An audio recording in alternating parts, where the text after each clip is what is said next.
what is your thoughts on like those 3 points of, again, consistently killing big deer? So whenever I get asked, and I don't get asked much, man. I'm not Chuck Adams. I'm not some just giant buck killer. But the few people that have asked me before, and I would never have an answer, because there is no one answer to killing big deer consistently. But something that I have found over the course of what I have experienced, or people that have experienced that do consistently kill giant bucks, they all have these 3 things: time, money, and support. If you don't have at least 2 or 3, I would say all 3 of them, you cannot consistently kill big bucks. And I say consistently, not once every 5 years you shoot a big one, or once every 4 years, shoot a big one, or even see a big one. But everybody that that consistently kills big deer, whether it's on public land or private land, they have those 3 things. Yeah, and the time is something I think a lot of people can relate with. Like we've talked about that a bunch of the podcasts. Like you got to have time to not only build woodsmanship but learn the area, and also understand, like, getting to the point where you're willing to pass certain deer because there's something else bigger out there, or you have, whether you get trail camera data or you just have a feeling there's something bigger. So you got to have the time aspect. I'm interested. I think I know where the support's coming from, but before we get to the support, explain to me your thoughts on the money aspect. You got gas money to drive up here? How many of you have a family member that has a house next to the public land? Not many of you. How many of you can pay your bills deer hunting? Not many of you. It takes money to pay your bills to be able to say, all right, I'm sacrificing 3 weeks a year, every single year, to be able to go chase big deer. To where if you're married, and that goes hand in hand with the support side, right? Like, I make enough money to where our bills are paid, where I can take that time, and my wife says, go, have fun, right? And they can all intertwine with each other. But when I say it takes money, that doesn't mean buying outfitters. When I say I have enough money in my pocket to where I can spend the time in the woods and away from my family, and I have the support from my family that says go and have fun, do whatever you can. The support from your job, because a lot of jobs, they won't let you off more than 5 days a year. A lot of the money thing for me is more or less just being able to afford to consistently leave and go. Now, some people aren't able to go anywhere farther than their backyard, and they might live in Iowa and kill mega giants every single year. I'm not talking about them, but they have money because they have their own place in their backyard, right? So it seems like to me, and this was just all thought up a theory in my head of what I have consistently seen from people. It's not that they know how to find the best deer sign. I can find deer sign. I can teach you how to find deer sign. I was teaching my 5-year-old today the difference between a white oak and a red oak, and all these things, and what a scrape versus horn tree looks like. And I know some people call them rubs. I call them horn trees. That's a mountain hunter thing. Yeah, that is a mountain hunter thing. That's a southern thing. It's not mountain hunter. It's southern. You go out there anywhere out of the south, they don't call them horn trees. Call them rubs. From my experience, I think it's a south thing. Okay. Are you telling me that you disagree? I think saying, no. Please disagree. No, like it's all southern. The guys I've heard that are from Virginia, West Virginia, North Carolina, maybe a little South Carolina, North Georgia, and Georgia. North Georgia specifically. I don't know. Where are you at there? You in the south? Well, that's all. Yeah, I mean, yeah. But outside the mountain areas, like I haven't heard anybody really say that, like Okay. where we're at in Alabama. But again, it might be Okay. that southern Appalachian area. That's Don't like you dare say Appalachian. It's Appalachian. Appalachian. It's Appalachian. I was about to call him on it. It's Appalachian. Appalachian boys, not Appalachian. No. All the YouTube comments, but I think it's like that regional dialect for whatever. Because Sure. we've interviewed other mountain hunters in the last week that said the same thing. Yeah. And I'm like, Almost all of them said the same thing. outside of like the mountains, I don't hear anybody. Oh, okay. Well, fair enough. Well, maybe I don't get out as much. Yeah, So, that's all good. but it's just trying to find all 3 of those things. That's what I see, that 98% of the people that kill big deer consistently. Yeah. You have your one-offs where they had a family member, they live in a single wide trailer, they have no money, but they can go in their backyard and shoot a big deer. Yep. Every year.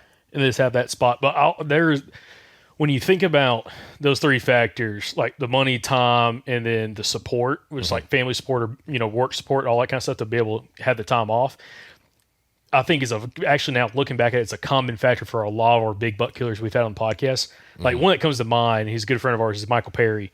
Like he works super hard and works a ton of overtime in order to take off weeks during deer season, like 2-3 weeks at a time, and do that multiple times because he's working so much time at other points of the year to try to be able for that. Plus his wife's a big hunter. She loves, she'll go out there a bunch with him too, but it's like, it works really well, but he's saving up that money so he can be able to take that time off. Plus he has a great job that allows him to be able to do that. And he's been there for a long time, but that's a common factor, I think, with a lot of guys. Like you got to have the time, got to have the financial, backing in order to either take the trips if you're going to go hunt different places, whether it's in the South or wherever, or also to make sure your bills pay. So if you're taking time off work, you still have, all that taken care of. And then the support of the family. I think that's huge, like, especially the sport.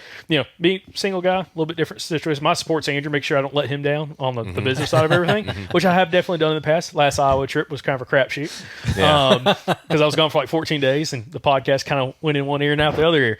But also like the support of your spouse, the kids, make sure everybody's on the same page so that if you are taking that time off and you're actually going to go on some trip and you're going to stay away, everybody's on the same page, everybody's in agreement, so there's no issues that could arise. So if anybody that listens to Working Class Bow Hunters podcast, they have a saying, and it's on a t-shirt. It says, "You can't kill big bucks if your wife sucks."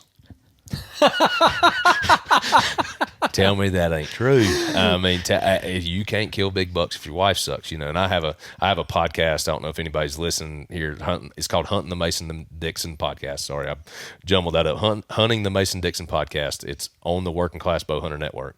But I'm telling you, you cannot kill big bucks if your wife sucks. Now, your wife might kill bigger deer than you do. There's a bunch of people out there that's like that, but it holds true, and it's just a funny saying, obviously. But man, I know people that, man, they could kill big deer every year. They have the property, but they don't have the support at home. No, 100%. And I've seen that as well, and it's unfortunate because like maybe just the spouse doesn't understand like their passion for it. And actually, I've seen on the flip side, we've got some listeners where the wife is the big hunter, the husband's really not. Yep. And it's the same kind of thing. Like, why are you going out there and hunting for 4 or 5 days? And it's but you're 100% right. Like, you got to have your spouse on board in order to have the consistency to spend the time out there, because time in the woods equals success. Now, you can spend time in the woods in the same tree, burn that spot out, and never see anything. But if you have time in the woods and you're always asking why, you're building your woodsmanship, and you're trying to figure out an area and learn from your mistakes, you're going to be able to kill some good deer. I bet you money if you stayed here another week, you'd kill a decent buck. You'd kill a good buck. All right, Andrew, we're staying another 7 days. I mean, we kind of could. I mean, but that wife and that little girl may want to go home. They don't want to leave here. Okay, fair enough. Well, stay another 7 days. Here's the thing.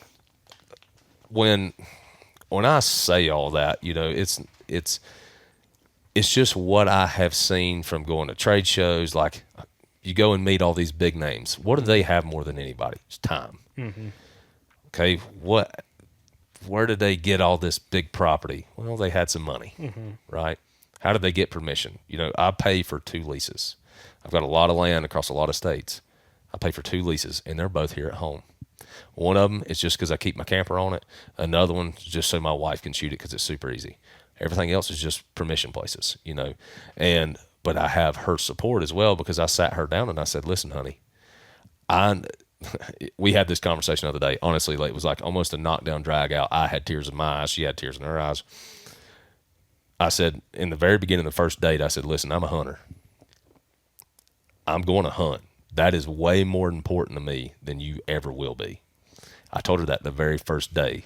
I don't say that now because she's the mother of my kids. She's the person that brought me closest to God, right? Well, the other day we had a conversation. She said, "Well, I don't think that you understand that there's no way to realize what that means from a non-hunter." Which my wife had never seen a deer off the side of the road before in her life. She was not a country girl whatsoever. But the way that she said it, she goes, "You as a hunter is not what I expected." And that means taking the time and the amount of money that I spend on it. That's why I can be successful. She goes, "Yeah, you kill a big deer every year. You get lucky and whatever, whether you want to call it luck or skill or whatever, get lucky to do it. But she said there's no way to ever actually understand what that means until you live it, until you see it. And she is awesome. Like, I had a 1-year-old at home and I was gone 3 weeks. And she's calling me every day. Please tell me you kill one. Please tell me you kill one. I want you to come home. But I had that support system. When we got home, she goes, you're not doing that for the next couple of years. You're not going out west for weeks. And I'm going, don't be that wife that sucks now, because I want to kill big deer. But also, on the other hand, I'm at a different part of my life than most people are. But yeah, man, just having that time, having that support, having the money to be able to do it. I think the money part is if you are with somebody, a significant other, that they can feel like they're not left in the dark. Right.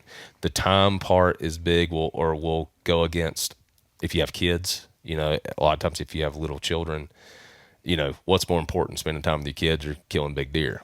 My kids, they want to see daddy kill a big deer. They want me to bring on big deer. I disappoint them most of the time. But there's usually once or twice a year that they're like, oh, yeah, daddy killed a big deer. All right, daddy, it's time for me to take you. But then the support is from my family, my job. Like, I took the job while my owner of my company was sitting next to me to do the podcast. I was like, hey, listen, I apologize, but I have this opportunity here. What do you think? And he's like, I'd love to see you be doing it full time.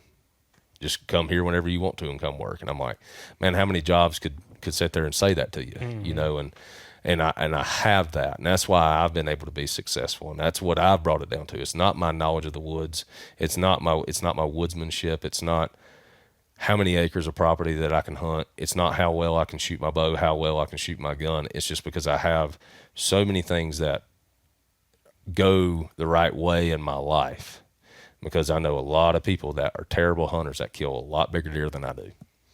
I know a lot of people that have a lot more access to land than I do that kill giant deer. That there's so many other aspects. So that's why I come up with that in my head, Andrew, what's your thoughts on that? No, I mean, that makes a lot of sense. I mean, really, most of the guys, kind of like Jacob said, who honestly have their lives together, those are the guys who do the best.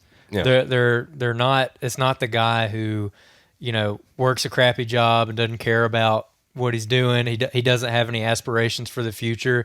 It's the guys who are ambitious, who care, and who plan for that stuff. Those are the guys who are successful, not just at deer hunting, but for everything. I mean, you go down a rabbit hole with this, and people screw up a lot of those things. They'll screw up the money part, just because they get their goals all jumbled, and then they don't put themselves in a position where they can provide for themselves and go do the things that they want to do. Or when it comes to the relationship aspect, that's a big one in the hunting world, man, because a lot of guys get in bad relationships. They don't set expectations on the front end, or they choose a deer over their spouse. They choose or girlfriend. It's happened to me. I mean, dude, it happens. Listen. Boyfriend, girlfriend. It's 2024. I mean, I understand. What are you trying to tell us? Listen, when I went to Iowa the second time, he was dating a girl. When I came back, he wasn't dating her anymore. Dating her for a little bit. That was it. Yeah. That was the straw that broke the camel's back. I mean, the thing is it's very easy to mess up one of those three things. And if you mess up one, it's easier to mess up one of the other two. Then it's easier to mess up just all three of them, And the biggest thing for me, I don't care about my time. My time is more focused on my kids and my wife. I make enough money to where I can support my lifestyle and I can support every bill that's paid. My biggest thing is I have support from my wife whenever I say, hey, honey, I got home today. I'm like, hey, I got a podcast. I'm going up there at 7 o'clock today, or I got to be there by 7. What do you need from me before I leave you and the kids? I said, what do you need from me? It's not, and that's not her telling me what to do. I mean, I'm not too proud to say that my wife dictates a lot what I do. She does, because we have kids. Now, when we didn't have kids, she didn't tell me a damn thing. I did whatever I wanted to do. But also, on the other hand, now it's, what do you need me to do? So it makes it easier on you. I cleaned out the litter box. I took out the trash. I did all the dishes. I did a load of laundry. I finished all my weed eating. I did all these things. I got, the kids' milks together, put them in the fridge. I say, all right, honey, what else do you need me to do before I leave? She said, no, go ahead, go. but it's because I'm willing to do that for her, is what helps. That's why I get that support, because I give it as much. Well, it's communication. Well, guys miss that part, man. And a lot of guys, they'll usually, it's like two parts. Kind of like you said. You set expectations at the beginning. You say, hey, I had the exact same conversation when me and my wife were engaged. I was like, if you want to break this off, you better do it right now. Yeah, because this is what it's we're still doing. one and done for me, and I'm never getting married again. I want to stay married to you, but yeah, and that we had the conversation, and like you got to set expectations, but then also when you're in the relationship, you got to be the man, and you got to do the stuff. You have to be there. You got to make her feel secure, and most guys either don't do either of those or don't do one of them. They'll set expectations at the beginning, and they're like, hunting is my passion. I'm going to hunt. It's what I do. And then when the time comes and they're leaving the dishes, they're leaving the kids, they're not doing their stuff at home, and they go hunting in Iowa or wherever for 2 weeks.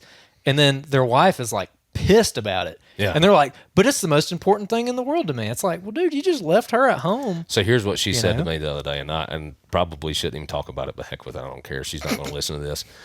She said to me this. She goes, what it makes me feel, and this is me speaking from a woman's perspective, because it was basically jammed down my throat, and I'm going, God almighty, I feel 2 inches tall, She said, I know hunting is your most important thing to you in your life, but it's a hobby. And I'm like, no, it's my passion. Well, golfing is some people's passion, soccer, baseball, all these things. But it's something that we do to have a release. It's part of a mental health thing, right? As much as it is anything. But what's worse? Being out there and all you think about is, damn, she's going to be pissed whenever I get back. Or is it going to be, I did everything in my power I could to help her, so I don't have to worry about that whenever I leave. And a lot of guys miss that, because she told me, she goes, a lot of times I feel like deer hunting really is more important than me and the kids, and I feel like I'm a single mom. And I looked at her and I said, honey, that is never my intention, but it don't matter if it's your intention or not. That's what's happening, because they don't have the same passion and the love for it that we do. There's very few and far between out there where the wife and the husband both share that same passion, where they love it. I know a couple people that are married that have that same passion, but for her passion is the kids, and she wants me to be there for the kids as much as she is. And if you're a father and you listen to this, I promise you, your wife is thinking, I wish that he thought about our kids and me as much as he does a deer. And as soon as it gets deer season, they are sitting there thinking, how much is he going to be involved? He's been here for 9 months. He's been here, like our season ends in January 1st. I know y'all's season ends at the end of February. My wife, after Thanksgiving, is done. She's like, I am ready for you to be home. And it's usually after rutcation, sure.